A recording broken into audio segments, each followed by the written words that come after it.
Ross Tucker, CBS Westwood One color analyst, joining us on the program. He's in Miami for the Eagles and the Dolphins. That'll be tomorrow night. All right, help me understand this. When you first see the video of Aaron Donald, what do you think? Actually, Dan, it just brings back memories for me. My second year in the NFL, I don't know if I ever told you this before, but I got in a fight with LeVar Arrington, and I thought I was getting the better of the fight. I was hitting him in the helmet really hard, and I thought I kind of had him in a headlock. Next thing I know, LeVar got my helmet off, and he swung it at me as hard as he could, and I didn't have a helmet on, and that could have been real, real bad. Thankfully, he missed. But what's crazy, Dan, just to let people know the culture a little bit, the guys came over to break up the fight. So they're all like pinning our arms down. You know, my arms are pinned. LeVar's arms are pinned. Somehow he gets his right arm out and gives me a right hook to the side of my head. Blood just comes streaming out. I'm out for one play.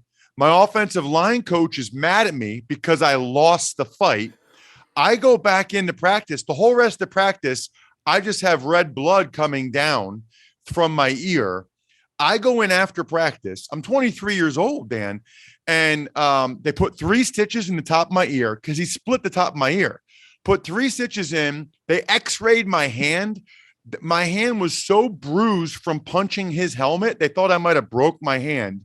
And I'll never forget, I called my wife, Dan, who was my girlfriend at the time, on the way home from practice. And I said, how was your day? And she's like, oh, you wouldn't believe it. At lunch, Stacy said, blah, blah, blah, blah, blah, whatever she said. Right. And she said, well, how was your day? I said, well, kind of a tough day. I almost died. I got stitches in my ear and I almost broke my hand. But tell me more about what Stacy said at lunch. What led to the altercation with LeVar Arrington? Great question. He didn't like the fact that they were putting him at defensive end a lot. And I had played poorly on a Monday night against the Eagles. And I knew I was on the hot seat. I knew I was on the bubble. I knew I could get cut at any moment. So I was practicing really hard. And, you know, the starters don't like when the scout team guys or the backups are going really hard. They don't like that. And I don't blame them. I didn't like it when I was a starter. But I have a lot of friends from high school and college. I didn't need LeVar Arrington as a friend. I needed to try to keep that job. So he kept saying to me, Tuck, I'm telling you, Tuck. And I was like, dude, do what you got to do. So literally before the play, Dan, he's on the end of the line of scrimmage. I knew we were going to get in a fight because I knew I had to block him. I knew he was going to be mad. And I grabbed him and he just started swinging. And I think often when the Aaron Donald thing happens, I think often like, what would have happened if he connected with that helmet? I mean, it would have changed both of our lives forever. Those things, especially at that point, were like 10 to 12 pound weapons. And with a guy that strong swinging it as violently as he did, it's one thing if you hit a guy in a helmet. It's even another thing if you swing a helmet at someone that has a helmet on. But if you swing a helmet at someone that doesn't have a helmet on, that's a very, very, very scary scenario. All right, the NFL has responded to us by saying that the Rams are responsible for overseeing conduct of their players at practice, including joint practices. What, if anything, will Sean McVay and the Rams do? He has to do something, and if he doesn't, the NFL should do something. They need to send a message somehow, some way, that this is unacceptable. You just can't be swinging helmets at guys. I thought you made a good point, Dan. Maybe not the best idea to have the 2 teams that just played in the Super Bowl, and the Bengals players have been thinking about this every second of every day since they lost the Super Bowl. They got a chip on their shoulder. Like, what do you think is going to happen in that scenario? But I think it's a little bit of a cop-out by the NFL. That might be what the rule is, Dan. It's on video. It's on video, right? Like the LeVar Arrington thing, nobody ever heard about it. That's on video with Aaron Donald. At a minimum, the Rams should fine Aaron Donald. I mean, they just gave him like $30 million a year. They can fine him some amount.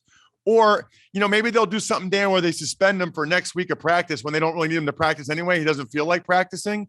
It'll probably be something light, but they have to do something because I think they need to send a very strong message to kids at every level that it's not okay. You can't take helmets off and swing them. That's as scary as it gets on a football field. Yeah, but if you're Myles Garrett, you got an indefinite suspension, turned out to be, I think, 6 games. So the difference between this is a joint practice. Well, okay, it's a regular season game. It's still the act of swinging a helmet. It's the same act. It's just one's in a real game and one's in a joint practice.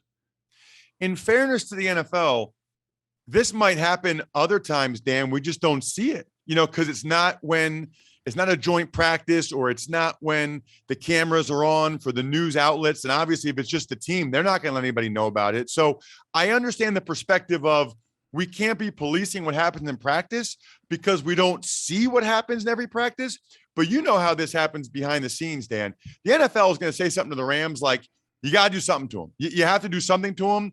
I don't think he's not going to miss an actual regular season game, but maybe some type of 1 week suspension from practice and a $500,000 fine. They need to do something. Otherwise, we'll keep talking about it. People will keep saying, boy, that's a bad look for the Rams. So they'll do something, I think, just to kind of get everybody off their back. Yeah, just wondering about this, that we always talk about the optics here. It looks bad, but you're Aaron Donald. What would lead Aaron Donald to get to that point? If this is Ndamukong Suh, then I might go, okay, he's got a history of this. Like I just went, this Aaron Donald, how do you get in a situation like this that you let the Bengals get to you? Well, Aaron Donald has more of a history of this than people realize. If you look at, what's happened in some games he's been in, and in practice, he's not to Sue's level, but Aaron Donald does not mess around. And what happens is, Dan, and this is one of the issues with the joint practice, or just even practice in general. And a lot of guys are like me. I was always going to push the envelope of what was allowed or not, right? Like I would rather have the coaches yell at me, Tucker, calm down. Tucker, don't do that. Don't be so rough, or don't be so, rather than having to say, Tucker, play harder. Right?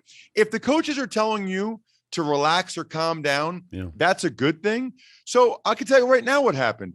There's interior linemen for the Bengals trying to make sure the Rams know things have changed. We got Ted Karras in here. We got Alex Kappa in here.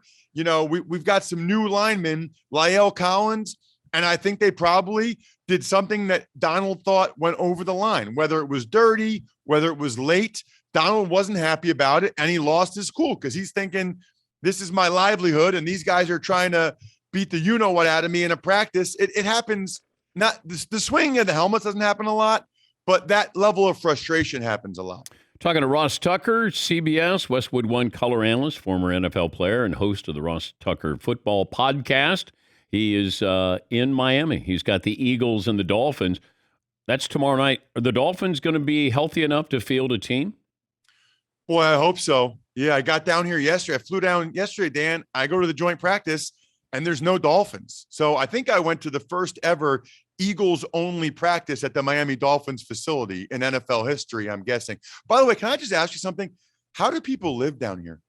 Dan, I will never complain about the heat or humidity in Pennsylvania ever again the rest of my life. Do you see what I'm holding right here in my hand? Okay. This is one of my daughter's baby cloths. It looks like it's little koala bears. I wouldn't survive without this thing. Just a little piece of cloth, because otherwise my whole face is drenched. It is so hot down here. I can't believe people live down here. Sorry for the heat diatribe. Boy, let's hope the Dolphins can play. But Here's would you rather play in 90 or -5? -5. -5, you can put layers on. And here's the thing. When it's -5, as cold as that is, when you're playing against like a really good player, you're more concerned about him than you are how cold it is. When it's this hot, I mean, it's just miserable. You feel like you're dragging, you know what. But the thing is, Dan, for a lot of these guys, I saw Mike McDaniel, the new Dolphins coach, said this last night. For a lot of these guys, tomorrow night's game, it's the most important game of their life. People don't realize that. There's I don't know, 5 to 10 guys that are on the edge either of roster practice squad or practice squad and going back to Podunk, Mississippi and never playing football again. Even practice squad this year, Dan, is $11,500 a week. And you're still in it. You're 22, you're 23. You put everything in your whole life into it. You have 32 snaps tomorrow night or tonight for the other games to decide whether or not they say, yeah, let's keep this kid for $11,500 a week, or nope, he's not good enough. And he goes back to his hometown where he's probably the best athlete that's ever come from there. And all of his buddies and his friends and family like, well, what are you going to do now? And he's like, I don't know. I don't know. It's you want to talk about pressure. There's a lot of pressure on young men tonight and tomorrow night. What's it like to get cut? Really, really tough. And it happened to me 4 times. So you're talking to kind of an expert on getting cut. Each one was different. But what's really unique, gosh, I'm going to my eyes are going to fill up here. Especially if you're from like a small town like me, it's not just about you.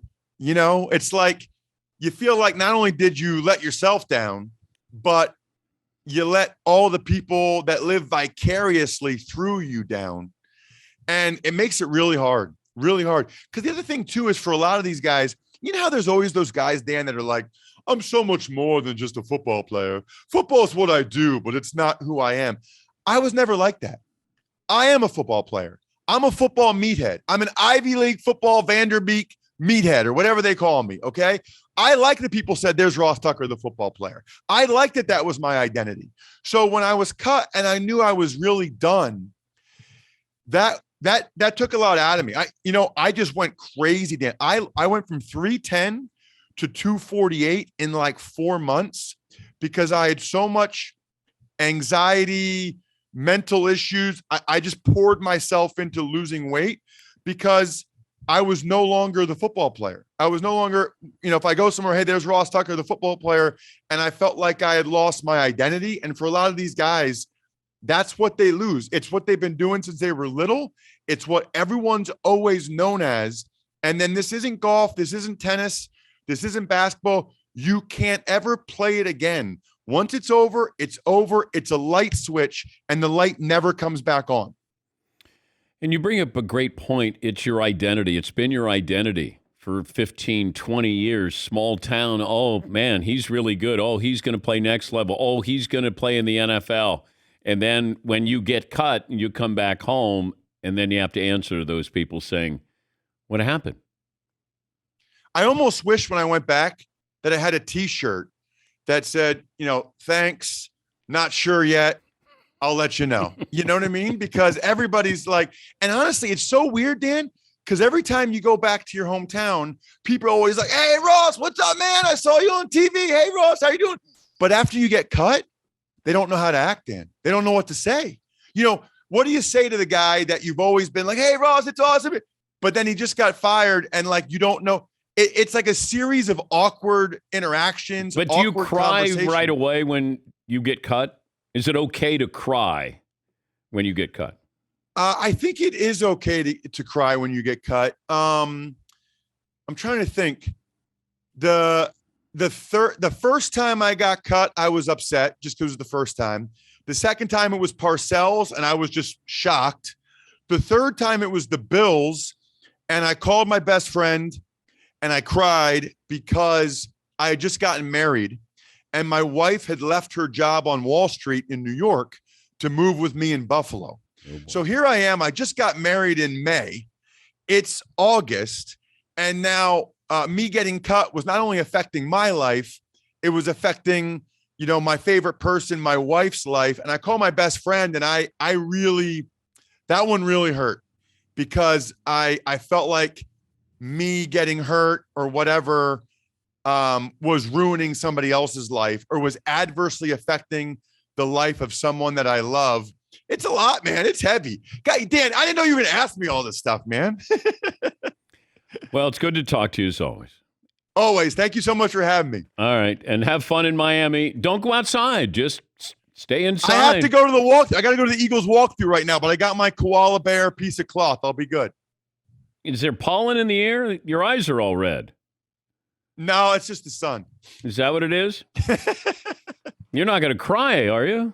No. I'm good. Okay. Why don't you go hit somebody? Why don't you go hit LeVar Arrington?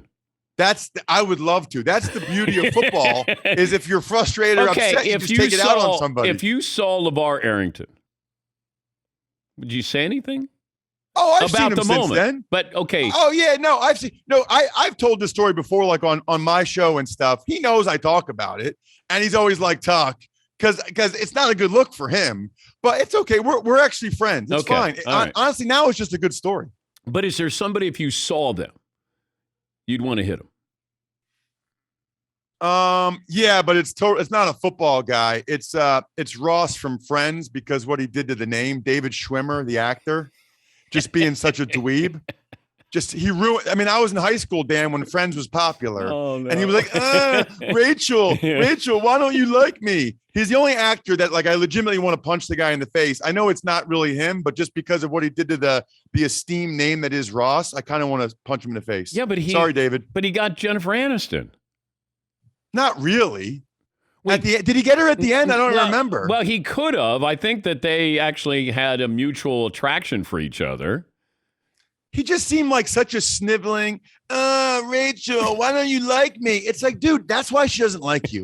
Because you're a sniveling dweeb nerd, okay? You're answering your own question. All right, Ross on Friends. If you run into him, don't hit him.